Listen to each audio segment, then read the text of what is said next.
हम आज चर्चा करने वाले हैं मनोदशा के बारे में। मनोदशा मतलब मन की दशा। मन जिस दशा में होता है, हमारे जीवन की दिशा भी उसी से प्रभावित होती है। यानी मनोदशा और जीवन की स्थिति, ये दोनों एक दूसरे के पूरक हैं।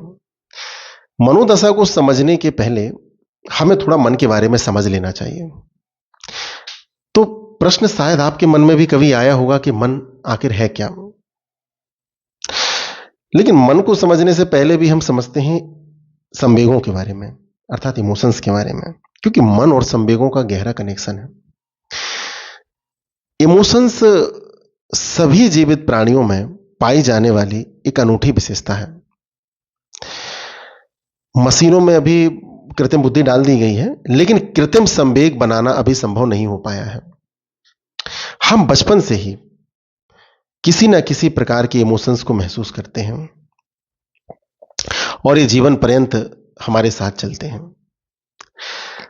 हमारे संवेग यानी इमोशंस हमें सुख या दुख का अनुभव कराते हैं। जैसे अगर कोई हमारी तारीफ करता है तो हमें प्रसन्नता होती है, परिणाम स्वरूप हमें सुख मिलता है। यानी प्रसन्नता एक सकारात्मक संवेग है जो हमें सुख की अनुभूति कराता है। ऐसे ही अपमान, घृणा, ईर्ष्या आदि हमें दुख का अनुभव कराने वाले संवेग हैं। ये संवेग हमें सुख या दुख का अनुभव कराते हैं। इस सुख या दुख जिस काल्पनिक धरातल पर जन्म लेते हैं और मिटते हैं, उसी का नाम मन है।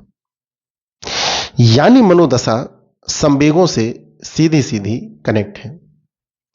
आप बिना अपने इमोशंस को समझे अपनी मनोदशा को चेंज नहीं कर सकते हैं।